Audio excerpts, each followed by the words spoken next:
Bonjour et bienvenue sur imotélé.net.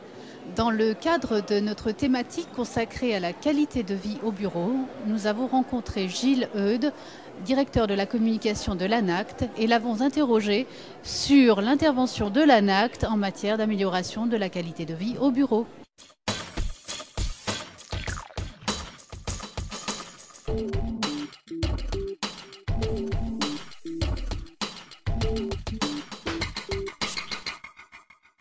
Gilles Eudes, bonsoir. Vous êtes responsable du département communication de l'ANACT, Agence nationale pour l'amélioration des conditions de travail, et membre de ce premier Grand Prix de la qualité de vie au bureau. Alors, la qualité de vie au bureau est-elle une préoccupation de plus en plus prégnante dans les entreprises ? Je crois que de manière générale, la question de la qualité de vie au travail pour tous les salariés est une question prégnante. Elle est relativement nouvelle, beaucoup plus nouvelle pour les salariés collaborateurs qui travaillent dans des fonctions support, en bureau. Mais je crois que ça correspond aujourd'hui à une vraie réalité, une vraie demande de la part des salariés. Et quel est l'impact ou le non-impact de la qualité de vie ou de la non-qualité de vie au bureau ? Comment peut-on l'évaluer ?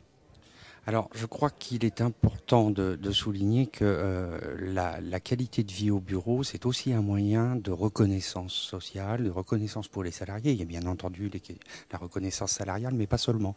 Je crois que le confort, la possibilité d'améliorer par des espaces de bureau plus conviviaux, d'améliorer la communication, le travail collectif sont des éléments de valorisation pour les salariés qui leur permettent un meilleur épanouissement au travail.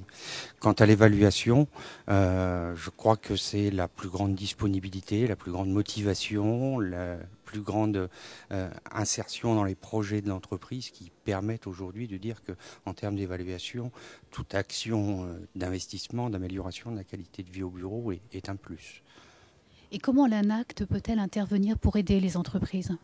Alors l'ANACT se propose d'intervenir de différentes manières. Elle intervient soit au niveau de l'entreprise ou éventuellement au niveau des branches professionnelles en accompagnant les acteurs de l'entreprise pour formaliser leur diagnostic. Quand je dis les acteurs, elle intervient de manière concertée en évidemment s'intéressant aux problématiques développées par le chef d'entreprise, mais en retenant également les préoccupations portées par les représentants du personnel. Et quels sont les moyens dont vous disposez ?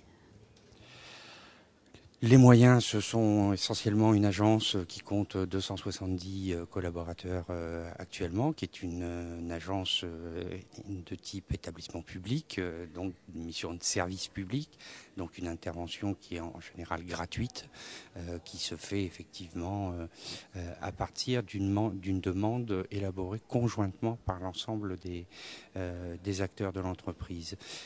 Cette intervention, c'est du diagnostic, c'est du conseil, c'est de l'appui à l'ingénierie de formation, c'est ce genre de choses.